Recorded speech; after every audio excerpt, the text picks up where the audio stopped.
Hi folks, Pat Gage here. In this short video here, I'm going to cover the what is in a private placement memorandum. This is a typical one. This is not specifically one, but these are kind of the questions and what you're going to expect to see in a private placement memorandum when you join a syndication. First of all, we got to figure out and then let you know, what is a private placement memorandum. It also includes a subscription agreement. It's a package. Basically, you can read it here on the screen, but basically, it's everything that could, should, and can go wrong with this investment. It's really realistically all little fine print that you see on stocks, bonds, everything else throughout the world. But basically, it's for you to look over and understand the risks, the rewards of this investment, how it's invested, what is the limited partners, what does that mean, what does the general partner mean, all that sort of stuff. And that's really where we say, as well as in this disclaimer here, this is something you need to cover with your financial advisor. This is something you can cover with your CPA or your stock trader, somebody that's going to give you some type of legal or financial advice. We do not do that. As syndicators, we are not responsible for that. We're not licensed to do that. And this is stuff we can answer general questions. And that's why I make these videos, is to give you general questions so you can then take those to some other licensed professional. And again, this disclaimer kind of covers it all. We're not licensed. We're not giving a yes or no to either one. We're just telling you what is, okay? So just make sure you understand that and look through it. It's not as big and scary as it seems. When you're buying stocks and trading stocks and doing your 401k, this is all the fine print of that booklet they sent you that you never read, okay? We just happen to be upfront about it. We're your stockbroker, and these 401ks don't want you to read the stuff, so that's why they send it to you months later, after they got your money.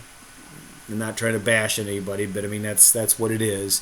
And that's what we're going to cover today. So again, this is a typical PPM. This is typical sections that you're going to think. And again, the reason for me doing these videos is to kind of give you preparedness, so when you want to go into this, just like the last video we covered, how to fund your deal in a syndication, what to look for, the 16 lessons learned, you can have a game plan already set up. So when you get this, you're not going, oh, I've got to contact my CPA, and oh wow, it's March and it's tax season.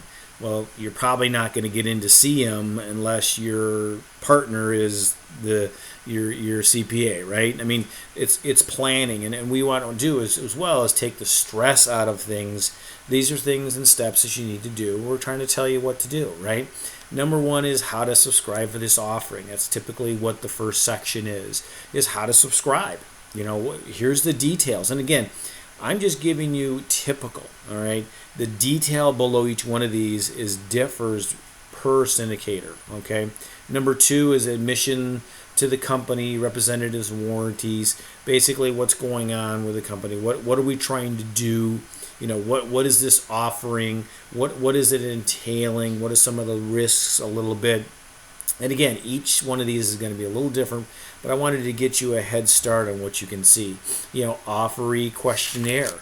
Okay, so now what this is the offeree's questionnaire instructions for completing the questionnaire. I'm reading here a list because I have a document here in front of me. Accredited investor questionnaire if you're an accredited investor. And again, these are typical questions you'll see on a thing. Sophisticated investor questions. It's typically one or two. Are you sophisticated? What is a sophisticated investor? Professional advisors. There's a section in there if you're a professional advisor.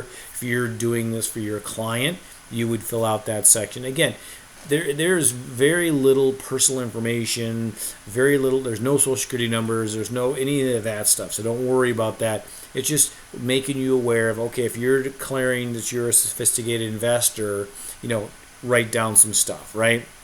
Title holding preferences. How do you want to hold title to this investment? Pre-existing relationship.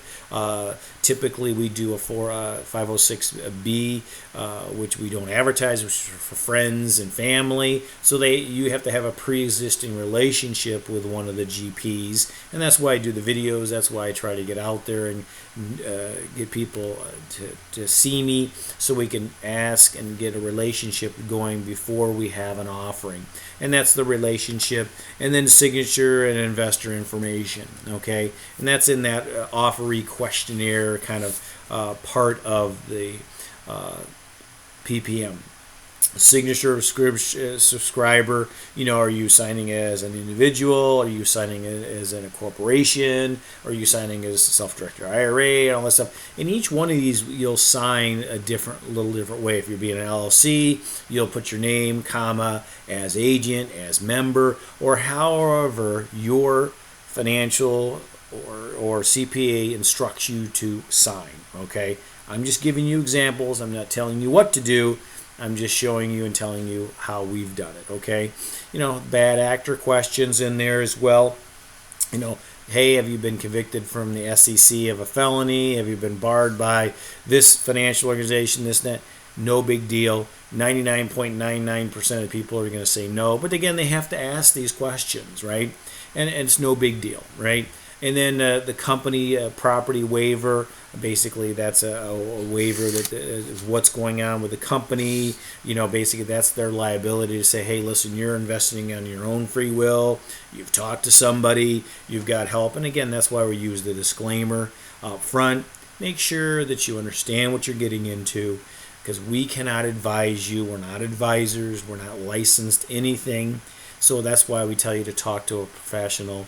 And again, sometimes what we've done as well is we've actually been on the phone with an advisor and the client at the same time, because sometimes if you take these to financial people, they may not understand it. And so when people don't understand, what is the first thing they do? Oh, I wouldn't do it. Well, of course, you probably wouldn't do it because you don't want the liability. And two, you don't understand enough to explain it. So your first thing is, oh, I wouldn't do it.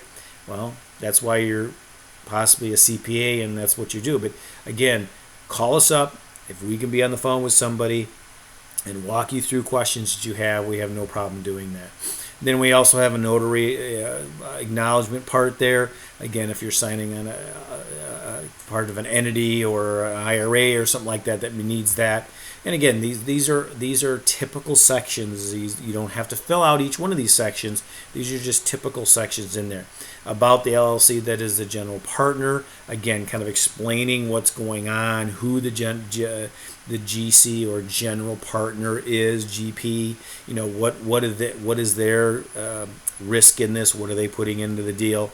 Acceptance of subscription and receipt of acknowledgement. Again, another point in there of, okay, hey, yes, I've read through this. I understand the risks. I understand how I'm going to do this. I understand that, this is not like a bank account. We're going to have to wait for our money. All these things, you're just acknowledging that you've read this document. And that's why I do these videos, to give you a heads up. This is not something that, it's not a light read, okay?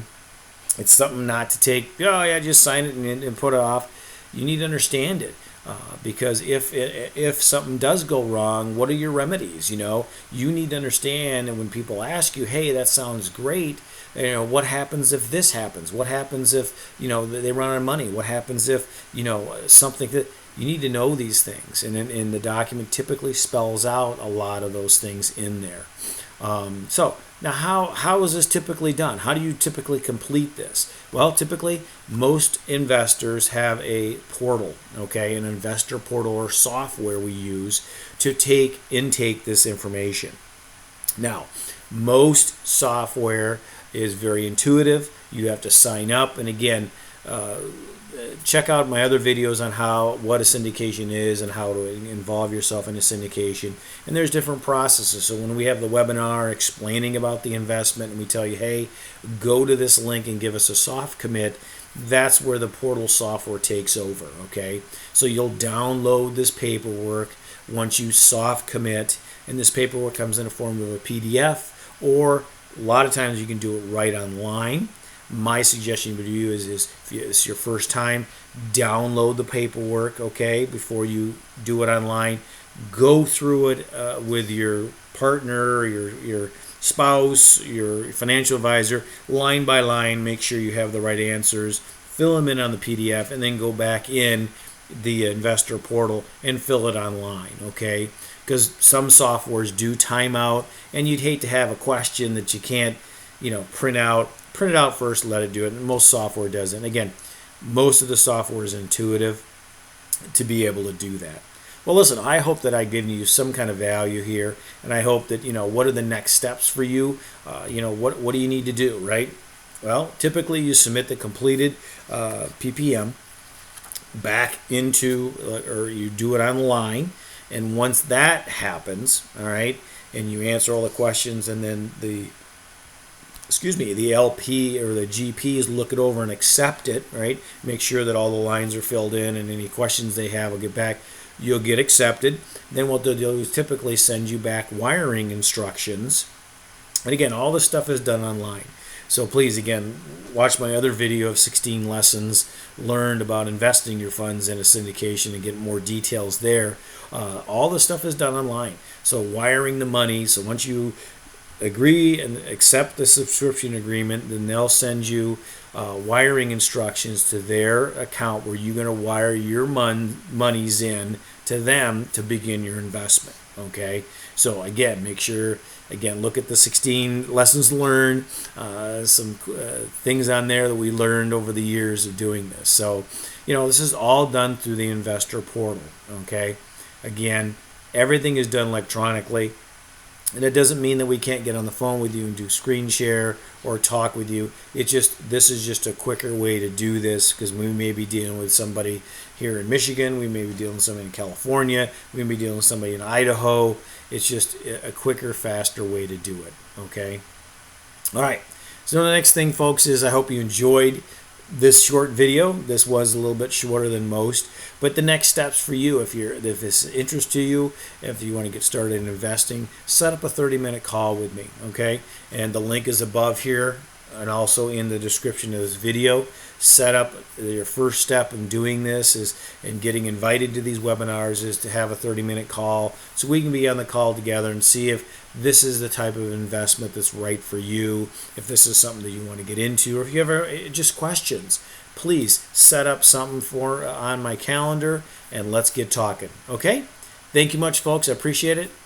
Thank you very much, and you have a great day.